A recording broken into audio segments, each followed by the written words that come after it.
It is Monday morning and Bitcoin is once again slowly dropping and chopping sideways while altcoins bleed. All of this in the wake of the largest hack in crypto history last week and some very questionable economic data coming in from around the world. I can't wait to unpack everything happening in macro here on Macro Monday with Mike McGlone, Dave Weisberger, and seemingly new regular Larry Lepard. Guys, it's going to be a great show. Let's go. Let's go.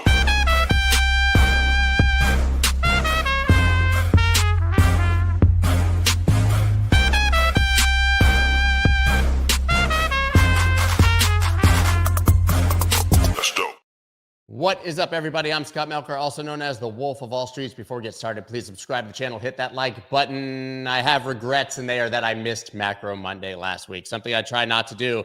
But luckily, I only speak for about 30 aggregate seconds on this show each week, and I can easily be replaced probably by AI, but certainly by 𝗟𝗕𝗔𝗡𝗚 and Larry Lepard, who is here once again today. I call you Larry. I know you write Lawrence, but you'll always Larry. be a I'm Larry to everybody who knows me. Yeah, I just, formal name. Thanks for having me back, guys. I have become a regular. Kind of strange. We love it. We love it. So James is out of pocket, obviously, today. We'll all do our best to represent him well. So, Mike, maybe we should start with the morning meeting. Quite a bit happening. I actually have quite a bit that I was pulling up on inflation in Japan. Maybe we can touch on that generally, but what's going on around the world in the macro? Well, I'll start with the headline I thought's the most prominent this morning on Bloomberg. It's Trump targets China with biggest salvo so far in second term. I mean, that was stuff we all talked about and completely was predicted by the No Trade is Free, Robert Lighthizer, just getting started. But from the morning meeting, yeah, you're throwing that up there. From the morning meeting, Anna was focusing on Doge. Her conclusion is, they're somewhat overestimating the cuts, but this has only been a month.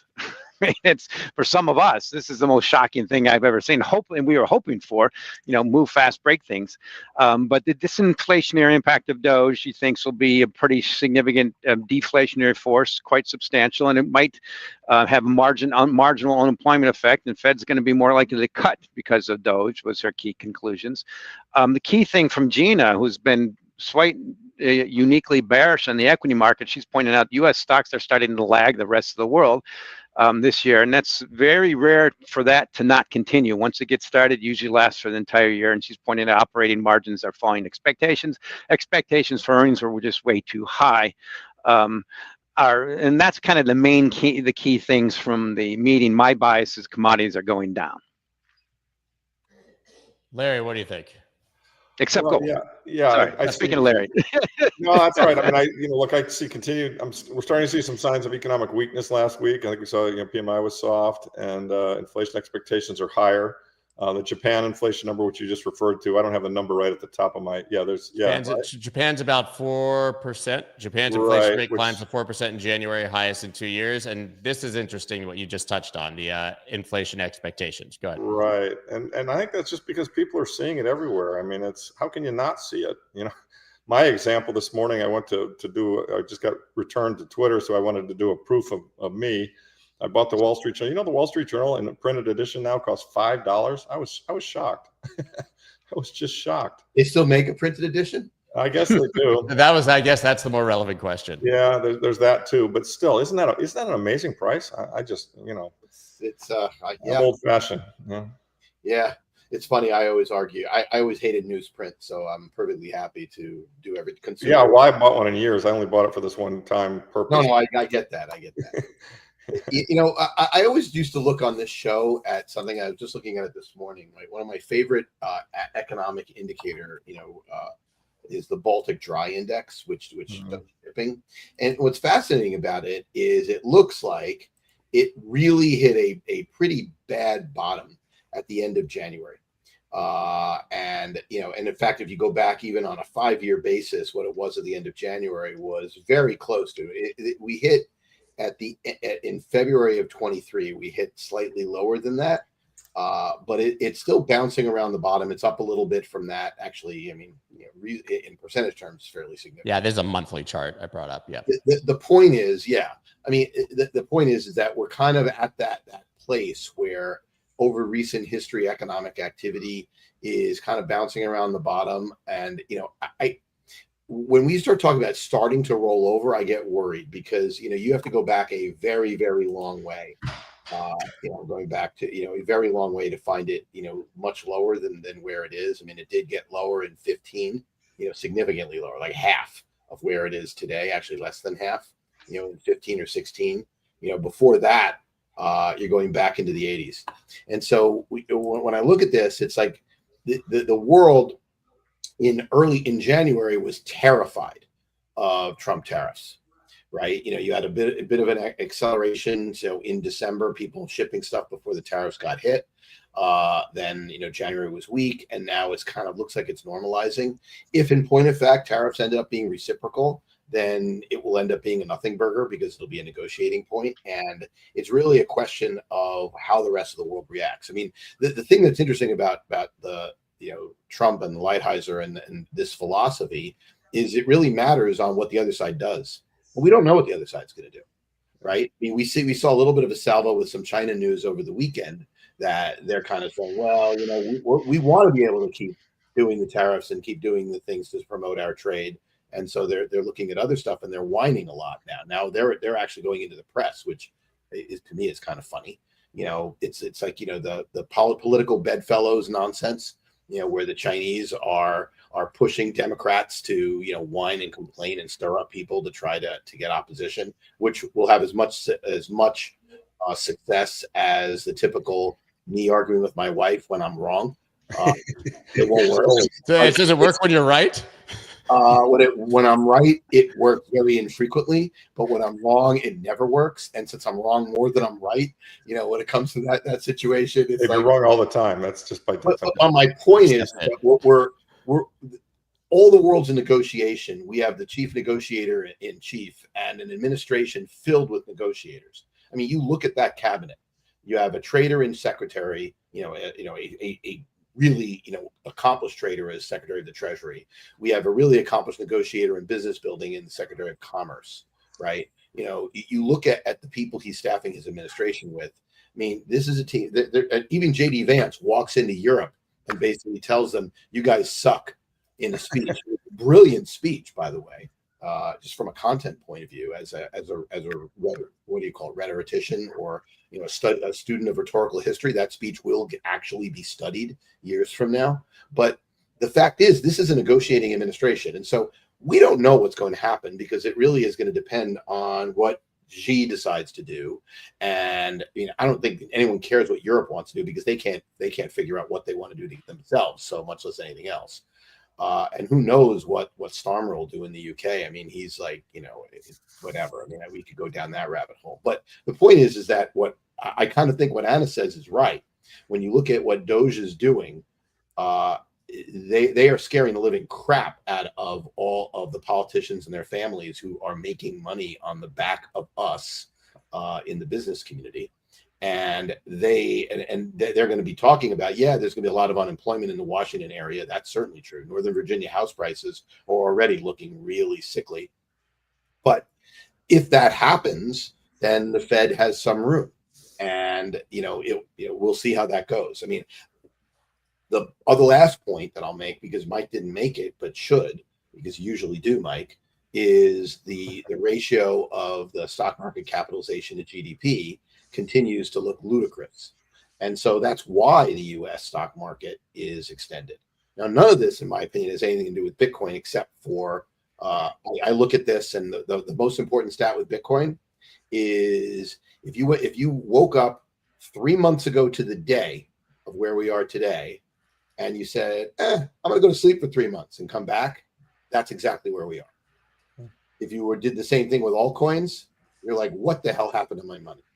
Scott, I think another interesting point that we should bring up is just that Friday was a pretty ugly day in the markets and the stock markets, kind of all around. And I say that because I actually got a call from a friend who's a big fund manager, and he was like, "What is going on?" And, it's and I don't know if it's the start of a trend or not, but in the back of my head, one of the things I'm thinking is, these guys are running around and they are going to break things and they are going to try new policies, and the market has been oblivious to it. And in fact, has given them a lot of credit that, they're going to solve a lot of problems. And I think maybe that will fade over time, and that sentiment will start to wear off, and people will start to realize that, no, this is actually going to be kind of messy. And in a market that's priced perfection from a risk point of view, the Trump administration brings a lot of risks. And, so I think the stock market is very, very vulnerable at this point in time.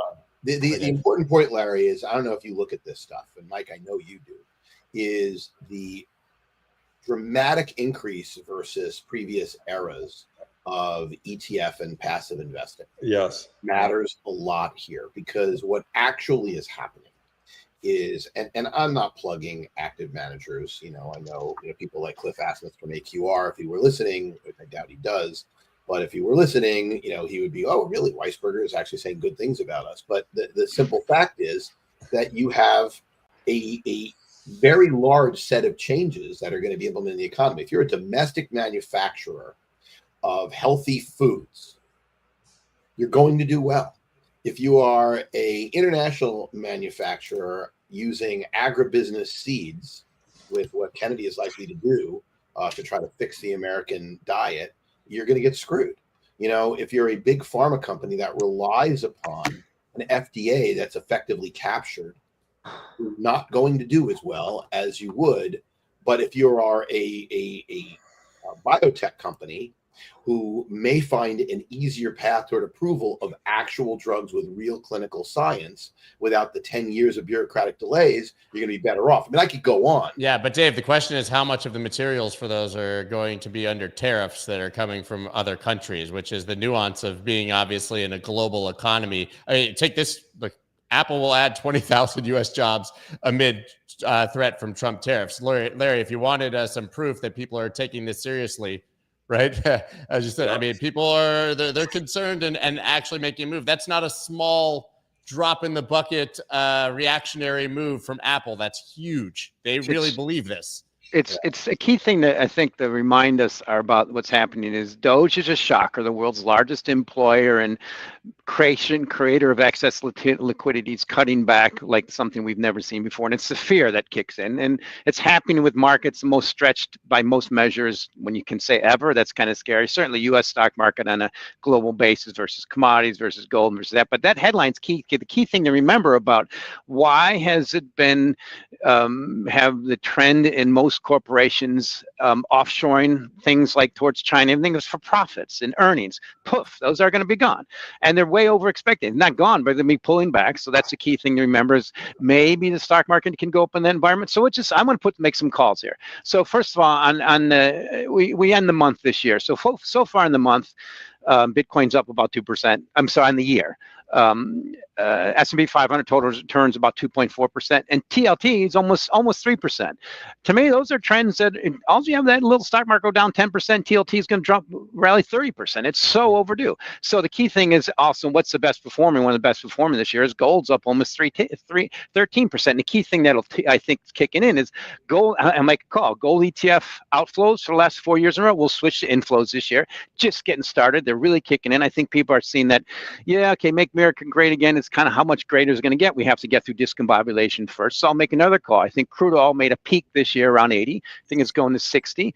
Do you see that? And also, what's the key thing about ceiling and all energy? It's our new administration. They want energy prices lower, which means a floor in bond market. So I think we have more of a federal, of a government put in the bond market now than the stock market. Doge is not good for stocks, and tariffs are not good for stocks. So that's one call. I think crude oil is more likely to head to 60. Copper on Valentine's Day made a high of $4.84 a pound, very similar to last year's high around $5.20. I think that's peaked for the year, maybe heading down to 4 or lower. Natural gas is still bumping up in their 4. I mean, we've had an extremely cold winter and only getting to $4. I mean, that's probably against the Trump administration. We want lower energy costs, and they can help get that by permitting things.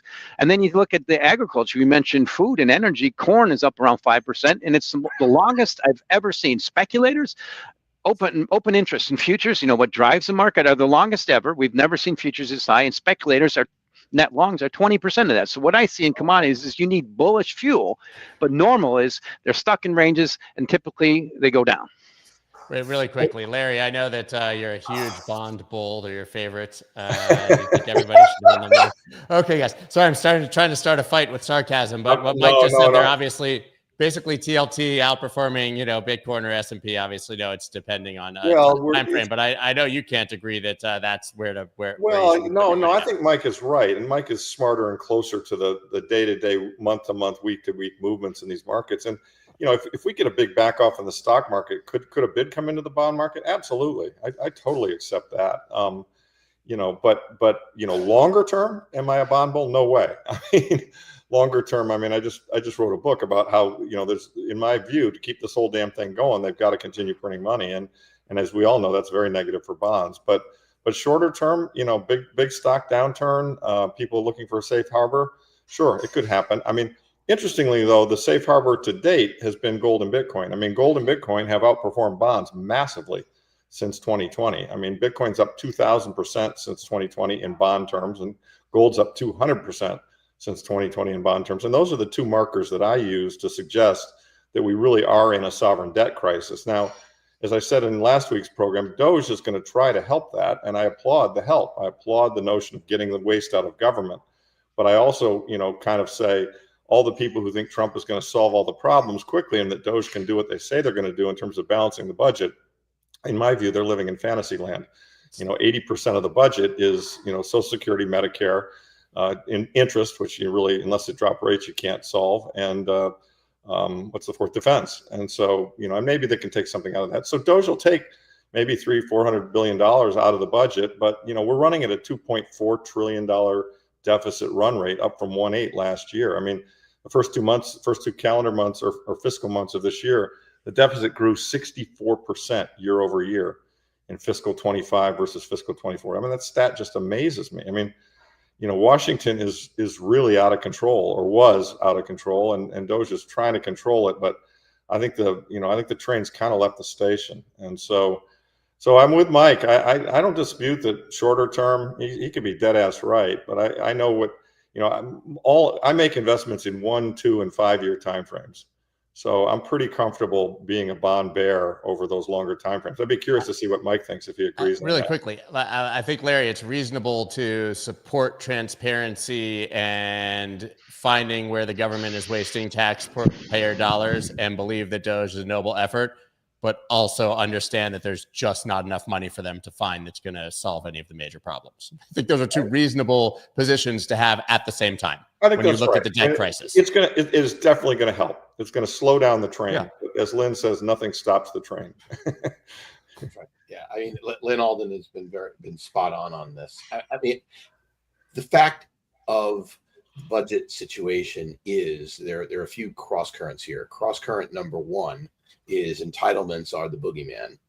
And that's why it is so important to actually find out if Elon is full of shit or right. And honestly, I don't know which, in terms of fraud in Social Security, Medicaid rolls, Medicare rolls, etc. Right? If he's right that there's a lot of fraud there and we actually can do something with entitlements, then we all may be underestimating what Doge can do. I think that most people don't believe that that's real. I think that in defense, I think he's going to find quite a bit. But 20-30%, you're right. They haven't passed an audit ever. The Department of Defense can only account for 35% of their budget. So yeah, right. I would imagine he'll find some things. I believe that there's going to be significant savings. I think we'll get back down to where we were probably 4 or 5 years ago, pre-pandemic.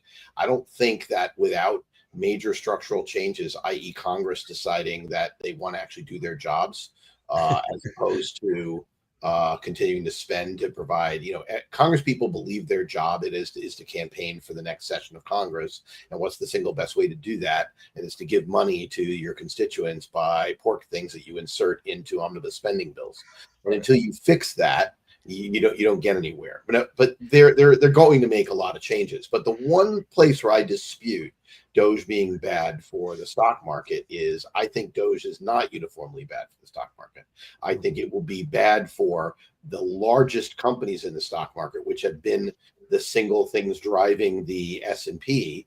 But Small companies are going to find things to be different.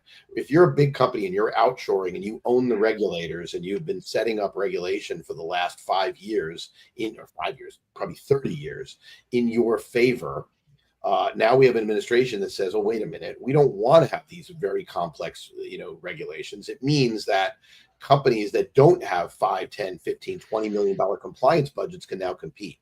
And so I think you're going to find, starting probably around the back half of this year, significant outperformance of what will be the newly reconstituted Russell as of, because Russell reconstitutes themselves every June.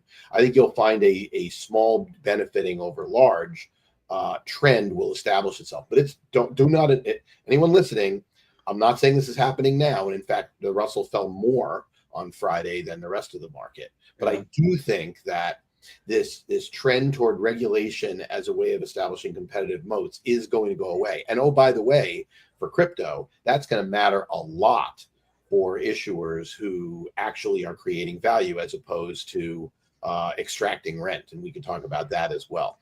But that's a totally different topic. Did you guys see the Luke Gromen tweet where he retweeted somebody who said that maybe they don't have the keys to the crypto the Bitcoin that's owned by the government? I mean, that was from like a shady news organization and went viral, and I saw a lot of people retweeting it, so I could not verify that personally, but nothing would surprise. I mean, this is along the lines of there's no gold in Fort Knox, right? But, let's actually talk about both of those stories. I want to hear Larry's opinion on the Fort Knox thing, but I have an opinion on the other. How could it be that everybody who was staring at the wallets owned by the U.S. Marshals in December and in October, we're talking about large movements of coins from those wallets? There's no way that's inside Coinbase, and to now they don't have it. Just the two are completely irreconcilable.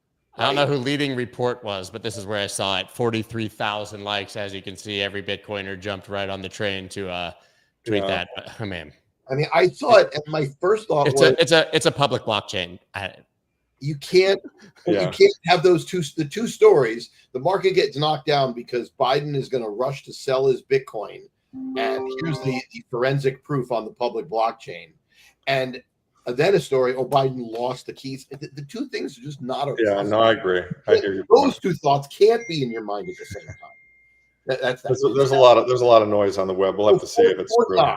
Here's an interesting question. I personally think that I don't see how they would even know, because you could have spray painted, gold-plated lead bars in there, and they would have absolutely, or tungsten, okay, whatever. But you could have spray painted, gold, whatever, and they wouldn't know whether it's real or not real. But let's just game theory it out. Let's say some of the gold is missing. I think that's highly unlikely. What happens? And let's say the most likely scenario, they come back and say, okay, great. The U.S. still has everything we said we were going to do. All is well. What happens? I mean, to me, the latter is far, far more likely. Whether or not it's really true or not is independently irrelevant. But the fact that you'll get an all clear seems the most likely scenario to me. What about you? Well, it's interesting that Bessent came out and said it's all there. My sense is he got read in on U.S. national security and what he had to say. They do audit that gold. No, they don't. Correct? No, they don't. They don't. They haven't audited it since 1953. So there was something called the London Gold Pool that operated from the early 60s until 68 when it blew up. And that was an effort to keep the price at $35, which of course Nixon abandoned because the pool blew up. And, it's very possible that we were using some of that gold to keep the pool in place because the U.S. Fed was a party to it, and the Treasury were a party to that gold pool. I don't know. It's, is the gold there? Isn't it there? I mean, I'm sure, look, there is gold in Fort Knox. There's probably no doubt about that. Mnuchin went down there with his wife and took pictures of him in front of gold bars, so there are gold bars there for sure. Are they all? Yeah, right. Are they all there? It's unclear. And probably more importantly, has it been rehypothecated? What has the Exchange Stabilization Fund done in terms of selling paper gold in the marketplace? And that would involve an audit of the Fed's Exchange Stabilization Fund. Of course, the odds of that happening are kind of zero. I mean, I think it's great when Musk says, oh, yeah, we're going to send Ron Paul in to audit the Fed. Well, good luck. I mean, the Fed is going to push back so hard on that. The Fed's controlled by Congress. Until you get a congressional act, you're not going to touch the Fed. So, I don't know. I mean, Ron Paul told me personally he doesn't believe the gold's there. If you think of all the bad things that the government has done over the years. I mean, you know, as an example, you know, the Kennedy assassination story doesn't really hold together. Doesn't it seem possible that somewhere along the line we needed some money and we sold, you know, we raided that gold? It seems possible to me. Did it happen? I don't know. Did Rand Paul tell you that? It was Ron, but not Rand. Ron Paul tell you that the physical gold isn't there, or that they've actually sold? He told me it was his belief that it has been diminished over the years, that various administrations raided it. Let's just play out the game theory. What happens if 25% of the gold in Fort Knox is not there, and that comes out publicly? What does that do to the price of gold? I think it goes rather higher. It does, but you know, here's the thing about gold, and this is why Bitcoin is so superior. I mean, you know, anyone could say they have an amount of gold, but it's very hard to verify. Do you have a tungsten plated bar? You know, can we see the bars? Can we audit the bars? I mean, you know, China's gone the other way. I mean, they claim they have a couple thousand tons, and yet they have so many imports from Switzerland and London that it's almost obvious to any of us who are gold analysts that they probably have 12,000 tons or more, maybe 15 or 20. So, yeah, I mean, gold's one of these opaque neutral reserve assets that's hard to see and hard to test and hard to verify, kind of unlike, you know, the Bitcoin blockchain, which is why, you know, Bitcoin has a better chance of being the neutral reserve currency in the longer run. So let me ask you the game theory piece, and I'm sure Mike's going to want to jump in on this. Yeah. Is if Xi actually has 10,000 tons more gold than he says he does? I think he does. What are the odds that in his conversations with President Trump that he doesn't say, you know, Donald, you know, one of these days that little, you know, this little fact could become public, and this might not be really good for your fiscal stability here. You know, we probably should be working together. You know, kind of like, you know, I think it's clearly a negotiating chip that they have, and the problem is that the yuan and their currency and their society and their system is, you know, no better than ours. In fact, it's probably more corrupt than ours. So, you know, backing the yuan with gold is not really a solution necessarily either until they get a better political system. So, look, I think the bottom line is that the world universally everywhere is losing faith in fiat currency. That's the big picture trend, right? That, you know, governments have been shown. I mean, what did Satoshi say? You know, there are lots of examples of abuse of the trust of not printing money, and you know, so. And so since nobody can really trust anybody else in this sound money game, you know, and since the gold is hard to verify, know who has what, you know, the Bitcoin ledger, which is very verifiable, is actually quite a step forward in terms of solving the problem. So there's gold, silver, platinum, and palladium. Yeah. There's only 4 precious metals, and there's 12 million cryptocurrencies. So yes, I'm a former bull on Bitcoin. I am bearish. I think Bitcoin's more likely to go to 50 than 150. I think Ethereum's ripe to drop below 2,000. And there's a massive, simple reason. We've all seen it before in history. Humans created these highly speculative digital assets, and now we're doing like Fantasia. I forget what the German offer it was. We're just creating way too many of it. And the key thing is, there's just an excess of supply and speculation. So I just keep tracking this Bitcoin to gold ratio. Now we're down to 32 ounces of gold for Bitcoin. Why doesn't it go to 20? There's not a big reason why it shouldn't. And I think we're going to get a little bit of realization that a space with unlimited supply, unlimited competition is not good for prices, particularly when you have massive hubris and speculative excesses and depending on the U.S. government to make it go up. So I'm tilting over to gold and long bonds, partly because one thing is, first of all, we're talking about something before we're talking about is a very low probability hypothetical thing. As a trader, yeah, you might talk about it, but it's just not worth it from a pure position standpoint. You look at gold versus the long bond, the treasury bond. I go back 30 years and the Bloomberg 20+ long bond index. Gold is most expensive versus long bonds ever compared to where it was in 2000 when the stock market peaked. And this is where I think we are right now. I think we're very similar to where we were almost exactly 25 years ago. We we do have the earnings in the equities. We're much more expensive when we are in terms of GDP in the rest of the world, but we do have massive speculation and unlimited supply in cryptos, and everybody's bullish. Not everybody, some rational people, the insiders who got in early are probably smart enough to sell out with the ETFs, and so far they have. So to me, this macro is everything is dependent, bottom line, on this U.S. stock market staying lofty, which might do that, might stay up. But I just point out, give us a little 10% correction, and that's a massive trading environment. We're already seeing, I just point out in commodities, you're seeing pretty severe deflation, with the exception of some of the equator commodities. But crude oil at $70 a barrel, copper looks like it's peaked. This space is, there's a lot of hopium, but the reality of a very limited supply of precious metals and gold and unlimited supply of cryptos is starting to show up in like the Bloomberg Galaxy Crypto Index. It never made a new high and it's ticking down. So I need to respond to this. Yeah, me too. Okay, you go first, because I always talk. You go first, Dave. Okay, so first of all, the most important trend in the crypto market, which I started this show with, Mike, is a dawning realization that there are two markets. That to actually even talk about Bitcoin as the same as every other altcoin out there is dumb.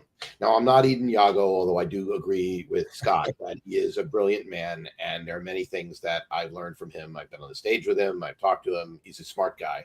I don't necessarily agree that the entire world that all the rest of crypto will go to zero. In fact, I definitively don't agree with that. But I do think all the rest of crypto is going to suffer like the NASDAQ did in 2000 and 2001 and 2. I do believe that that is in the cards. I do believe that we don't know what coins are going to be the ones that win, but the winners are going to look more like Amazon than they're going to look like pets.com. But there's going to be, you said there's 11 million crypto. There's going to be 10,999,900 cryptos that are going to look like pets.com, and the rest of them are the ones that are going to look like things that are going to really do well.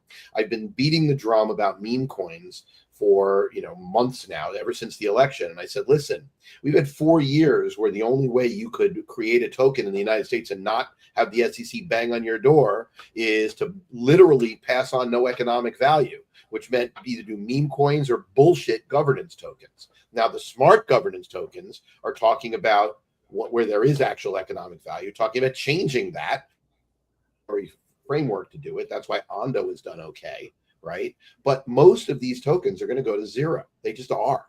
There's no value there. The ones that can actually pass on value are going to do well. It's going to be a very small percentage of them. I don't know which are the ones that are going to happen, but none of that impacts Bitcoin. And if you look at the market, I mean, just look at Bitcoin's outperformance to non-stable coin altcoins. Just look at it.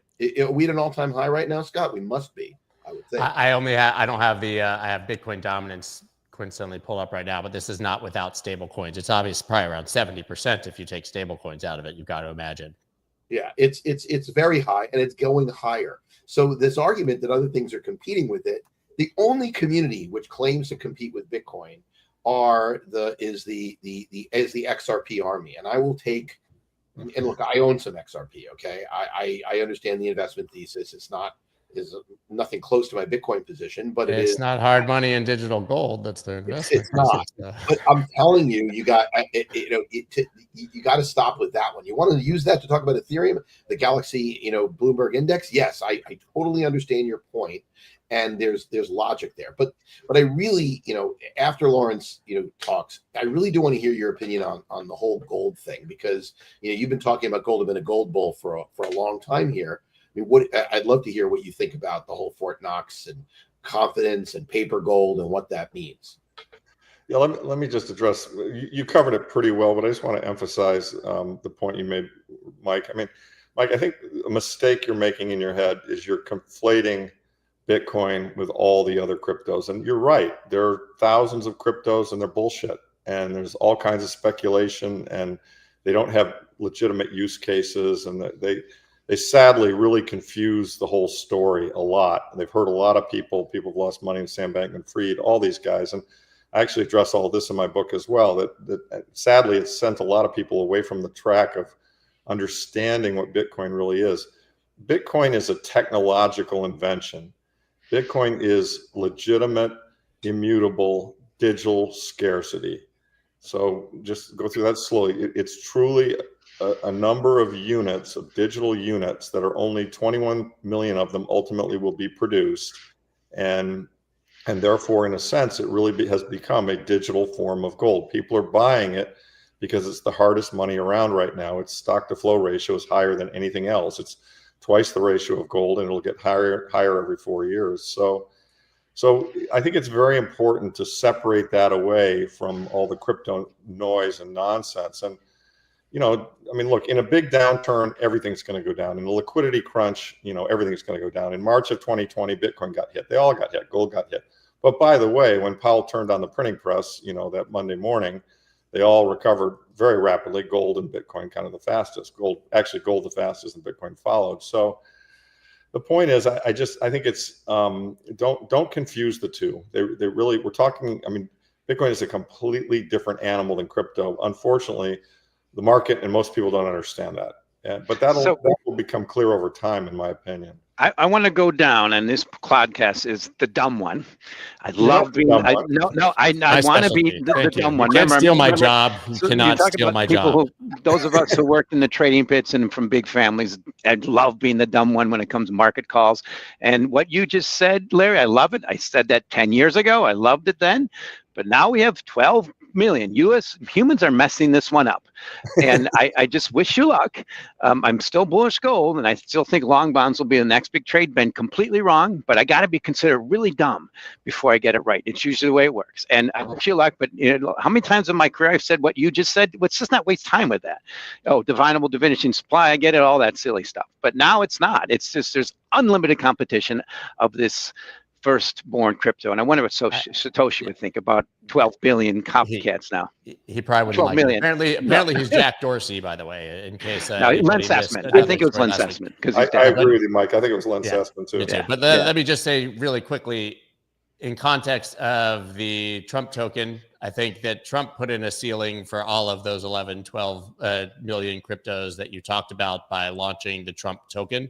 I think that was sort of the beginning or the top of that trend for a very long time. And I think Libra destroyed it almost entirely. It'll take a long time to bleed out. But I mean, I don't know if you have seen, but meme coin launches were down from like 62,000 2 weeks ago a day to, I think, sub 20,000 now. I think volume on pump.fun down about 40% from pre-Libra. I'm not saying it's dead, but I'm saying a lot of people finally had it with that nonsense, Mike. Listen, I'm not saying that it's going to go anywhere. The meme coin casino will thrive, but I do think that judging by what we've seen in the volumes and the outright grift, people are a little more skeptical, and it's hard to argue that those are competing directly. So again, I agree with that. I just say there's certain things. Sometimes the bell rings at the peak. That was the bell. I think the bell look, the bell that rang. And I agree, a bell rang. The bell that rang is people are starting to learn that value and economics matter, and understand what that means. What that means is that you can't just be a rent extractor and take as much money. You still can extract rent. You can still play for it. There are a few bells that got rang in meme coins. Number one, the notion that you can have something that you'll have value and you can call it value. The idea of building a community that doesn't pass on any of its value to its members is going to get harder. I mean, the attention economy, and Rand talks about this all the time. When your attention is I put my finger in this fire, it hurts, I say ow. The second time you don't put your finger in the fire. If you put your finger in the fire and it's like, ooh, this feels great. Right? Which is what was happening with meme coins on the way up. Then you keep doing more. Well, we've had a lot of people put their fingers in fire, and that's not going to help them.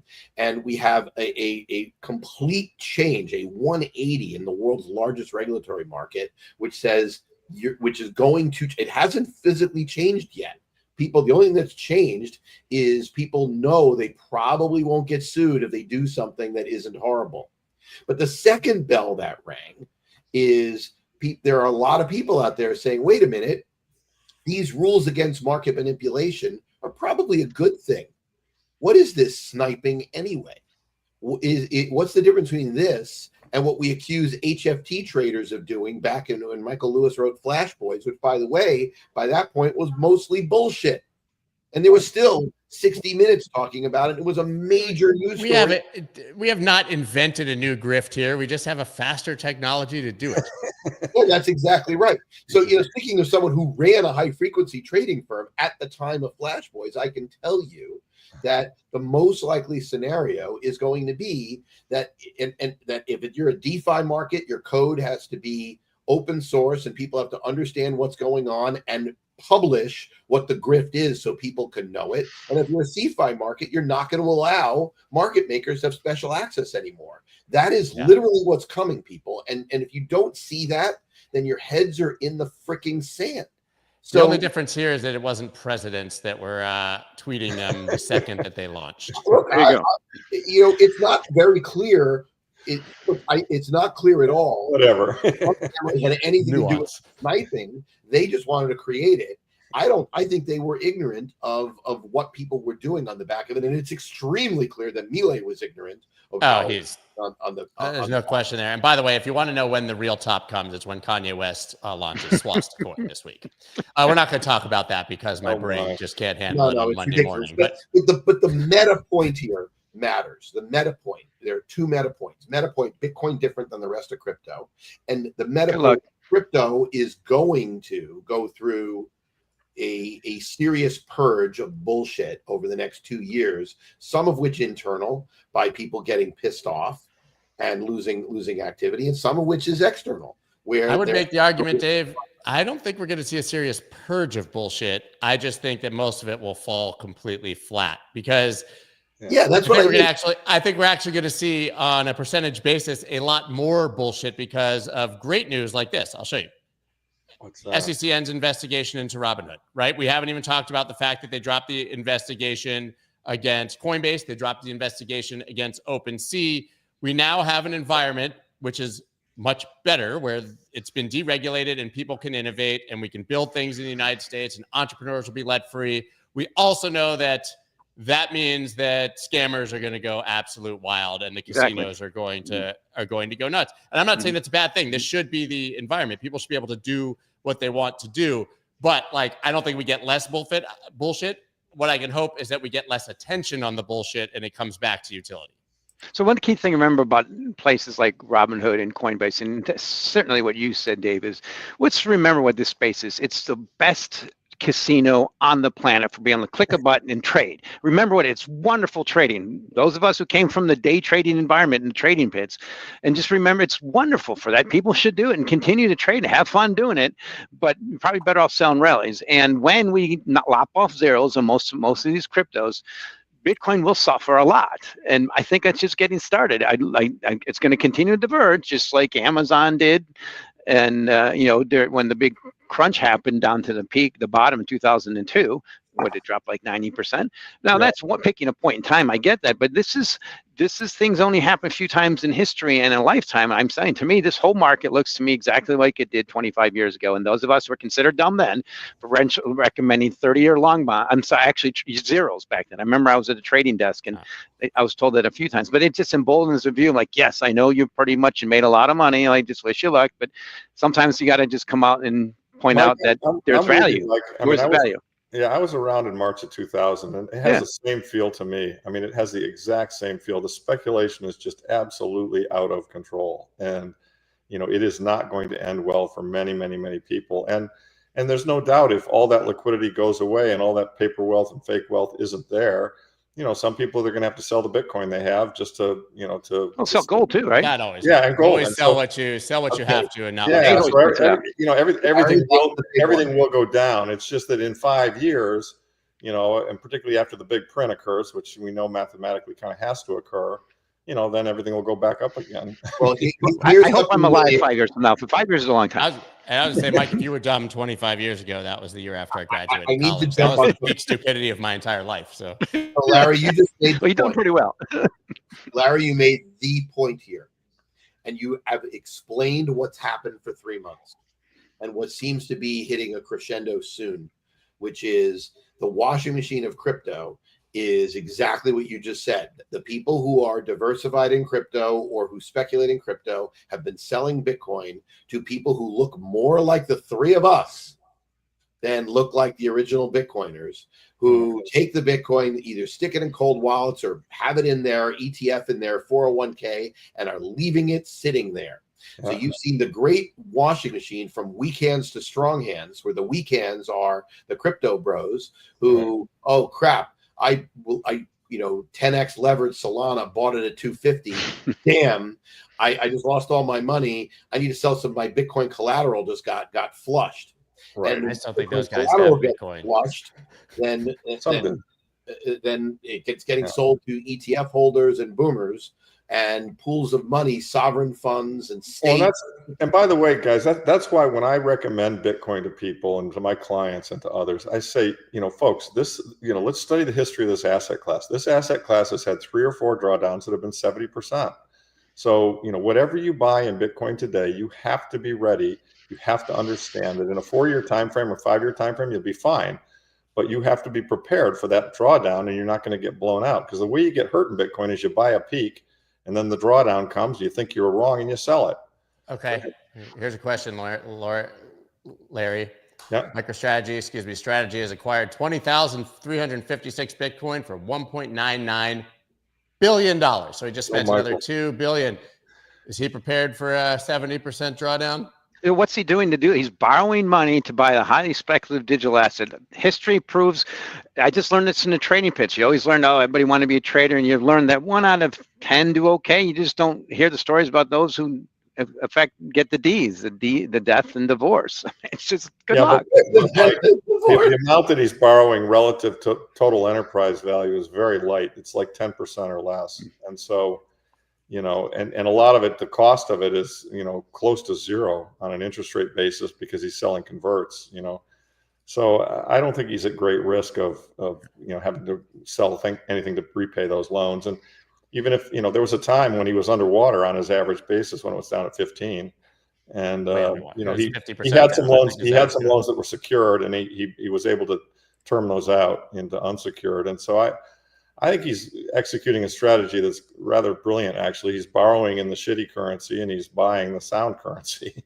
Yeah. And, but to your point, that's a brilliant strategy as long as your downside is protected if there's a 70% drawdown. Well, that's right. And I'm assuming it is. I think at a 70% drop, he would be fine. I mean, his stock price would come down. Obviously, the stock price really, it's a holding company. It's just a holding company for Bitcoin. And the reason if the stock price comes down, you just have a lot more problem raising money to buy more. Well, that's right. Then it becomes more difficult to sell new stock and to sell converts. But the point is that, he's not ever at risk of going BK because, the amount of debt he's got is so small relative to the total asset value that he could sell 10% of the assets and he'd be totally out of debt. So, but could it come down to trade at book value? Sure, it could. I mean, it trades kind of at 2 times book right now, which is, and that's a result of the fact that he's got kind of the volatility in the asset provides him with a low cost source of capital. Now that volatility might not always be there, and if that goes away, then he'll stop growing, and so be it. Mike, how do we square a new inflationary trend in Japan and now fear again of another carry trade sort of explosion? We show that inflation in Japan is 4%. Which could put pressure on risk assets. We've had the Japan conversation over and over again. How does that square with what's happening in China being deflationary, and then what's happening in Europe? We've got hikes in some places and cuts in other places. We are turning Japanese, right? Let's see, we're tilting towards recession in Germany and UK. They have to cut rates, but only one bank in the middle. ECB is doing it. Japan's getting some inflation.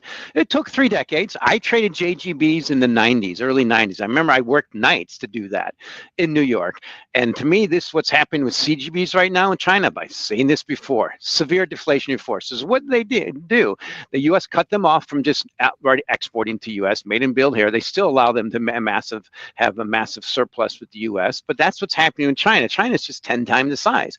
The key thing I want to point out, we're getting a little rebound in Japan, but their GDP at $4 trillion is the same it was 30 years ago. China's GDP is doing the same thing, except it's worse. It's from much higher levels. And not only that, they enabled a war in their neighbor's backyard. They pissed off the world's most significant demand pull force in the U.S., and Trump's coming down hard. So I see what Larry mentioned as far as, let's use the example of debt to GDP and pumping your system liquidity. Look what happened to JGBs. They got to near like 1% or so. Look what's happened in CGBs. We have a higher debt to GDP, major, significant in China than like 300% by some measures, because all local debt it's all national. It's only one person. There is no automatic check in that country. When you want corruption, it's just one human being making all decisions. We know how that works out. So I'm pointing out this is a global a deflationary force, which is the lessons of all history. Edward Chancellor wrote about in his book, The Price of Time. It always happens. It's happened in Japan. It's happening in China.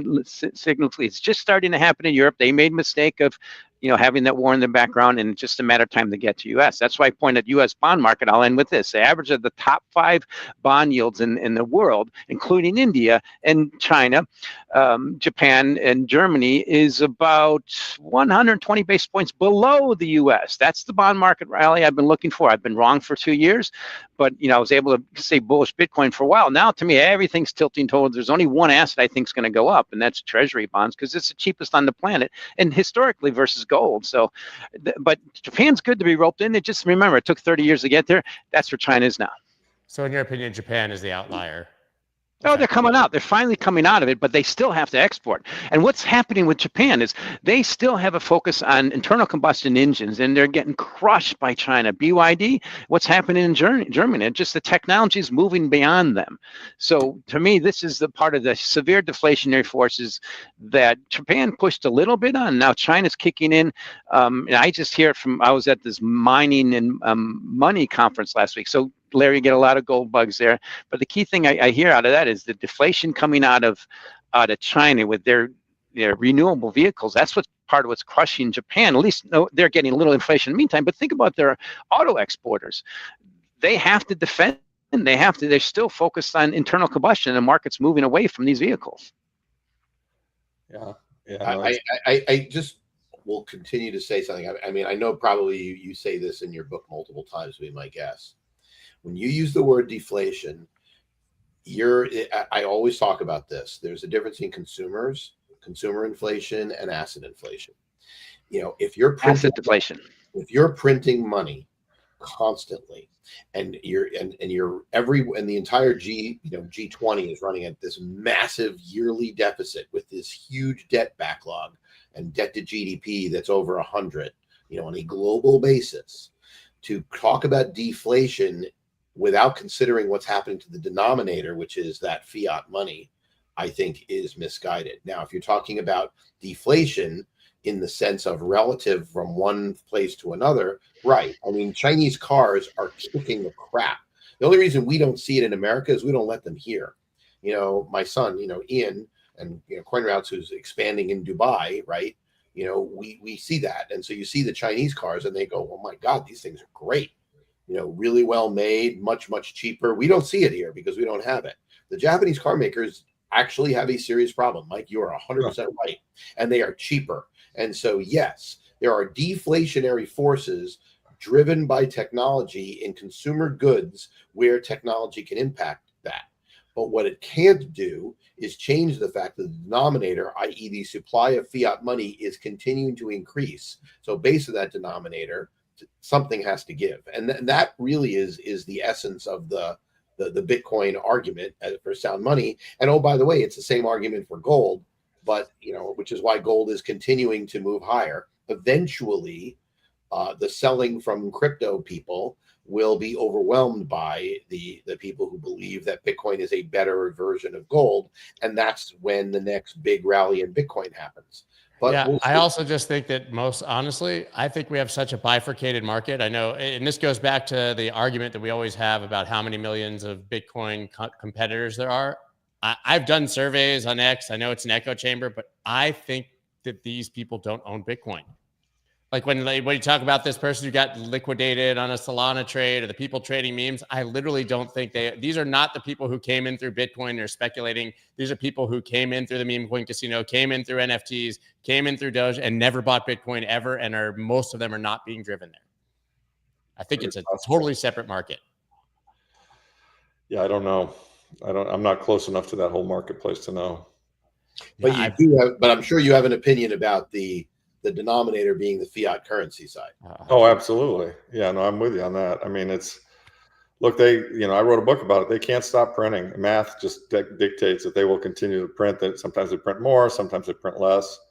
I mean, it's interesting to me. One of the big macro things that happened last week was 𝗓𝗏 said, thanks, Scott, for the plug. Buy the book, guys. It's up on Amazon. The big print. One of the big macro things 𝗓𝗏 said last week is, that maybe, I think he had a conversation with Jay Powell, and he indicated that, it would be helpful if, he wants to term out more of the debt if the Fed stopped reducing their balance sheet and selling into the market and competing with the new debt that's going to get sold. So to me, that's a clue that, very soon quantitative tightening is about to stop, right? Which makes sense because the reverse repo has been drawn down to a very small level, and they've got a real problem here. I mean, I think this has got to come to a head in the next 6 to 12 months. But that's the cap on why TLT. I mean, look, I believe I've been saying this. I've been pounding the drum on, James will tell you this, that Bessent and Trump care more about bringing down, and having that rally that Mike wants in TLT. I just don't think that the amount that they have to refinance, they can get an explosive rally. I do think, however, that those who are selling it and shorting it, and the expectation we're going to see long rates go between 5 and 6 or 7%, are going to be poor. I agree. And so, I think that there'll be a happy place, and that happy place is anywhere where we have close to a flat yield curve where he can term out the debt. Correct. And I think that the need to term out the debt more or less caps the upside to the TLT trade to where the short end of the curve is. And so you're not going to see, short rates at 4.2 and the long bond at 3. That isn't going to happen because they're engineering it. Now, I don't want to use the word yield curve control, but honestly, because that's backwards. It's not that they're trying to control it. It's that they want to term out that debt. That's what they want to do. And they need to, honestly, for a lot of very, very important reasons. Well, and arguably these tariffs are a club to do international yield curve control. Hey, China, stop selling our debt, or maybe buy more debt, or we're going to put tariffs on your goods, right? I mean, don't be surprised. People don't. They got a lot of levers they can pull, and I suspect they're pulling them behind the scenes. I mean, you probably are closer to it than I, but I none of that would surprise me. The point is that I generally agree with Mike on the notion of technology-driven deflation. I certainly agree with Mike about the recessionary forces, but I don't believe recessionary forces are what triggers inflation and deflation. I never have. I've been arguing, from a monetarist perspective at a Keynesian school. I went to Northwestern and looked longingly at the Chicago economics department and agreed with them, and actually got into arguments with my professors at Northwestern about it. That will surprise anyone on this call. But, you proved them wrong, Dave. It is, well, you've been very successful. But we're in a situation where when the government wants something and they have the tools to make it happen, expect it to happen. And they have pre-existing trends in their favor. That's why I say anybody who's bearish, like you said, you're supposed to be selling energy and rallies and buying bonds and dips. Right. I mean, to the extent that you're a trader, and if you're a long-term investor, I would say, there are better things to be in, and that's where I'm with Larry. So, it's sort of like that charting the course, but people really need to understand that there's a supply-demand dynamic going on in Bitcoin, and a fact is that we are being given an opportunity because of what's happening.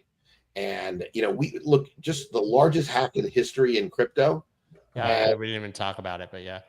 And, a $1.4 billion hack, which the exchange, because they're so damn profitable. I mean, how Binance paid a $4 billion fine and didn't blink. Bybit had to pay $1.5 billion, of their own profit to restore the ETH to make their customers whole. But, hey, they did. And, hopefully they'll learn, from their mistakes, et cetera, et cetera. This is the people who are out there. And there are people this morning and on the weekend and whatever last night saying, oh my God, this is going to be another FTX. I got to get ahead of it. They're all going to buy back in at higher prices. Right. Yeah, I mean That's I the think thing that's about over 6 billion in outflows from I think 16 billion to 10 billion on Bybit in 24 hours. Right. So I'll say the prerequisite for people, anybody in crypto, is to buy back at higher prices based on facts of the last couple of years of trends. Is the U.S. stock market has to be higher. That to me is a problem. It's the elephant in the room for everything now. It's just so expensive on most measures. Got to go up. It's okay if it goes up, but what if it just has normal backup and fill? That's what the cryptos are way overdue, to see the normality of when you just don't create unprecedented wealth every day. Well, we're going to finish the show right now with showing Larry's book. Thank you very much. I appreciate that. You know, I wrote it to try and explain to the average person why they're getting screwed by inflation. And then that's the bad news. And then the second half of the book is the good news, how to deal with it. So it's written at a very basic level, and I hope it helps people. That was my purpose behind the book, was to try and spread the word about inflation. And I actually have a policy response in there where I call for ending the Federal Reserve, which I think will make our world a lot better place. So, you know, as a final story as we wrap, Caitlin Long and I interviewed RFK at he's great. I think it was at in Nashville at Bitcoin Miami. And I was meeting with the team about the interview and kept meeting with Kennedy about it. And we almost had him committing to say that it would be a policy position of his. This is when he was still running to end the Fed. But then he kind of at the last second said, that's probably how my uncle died. And you know, maybe I want to make it through this election. So we'll just stop short of saying that the Fed is a corrupt organization, needs to be looked into. Isn't that interesting? Yeah. It was a I think a groundswell. I mean, the system is so broken. So many people are hurting. I think, you know, people read this book and they continue to see they're hurting, and this inflation problem doesn't get solved. And I think what's going to ultimately happen is the Fed's going to end itself. I mean, it's going to become obvious, right? It does seem that way. Gentlemen, thank you so much. Larry, always a thank you, pleasure Scott. to Thanks, have Mike. you as a guest. Dave. I think James will be back next week. People think he's just gone forever. He's not. Yeah, no, I'm not. Yeah, I can't do this every week. James will be back, but thank you very much, guys. Buy the book, follow Dave, Mike, and Larry now that he got his X account back, and we'll see you guys next Monday, of course, but I'll be back tomorrow at 9 a.m. Bye, guys. That's dope.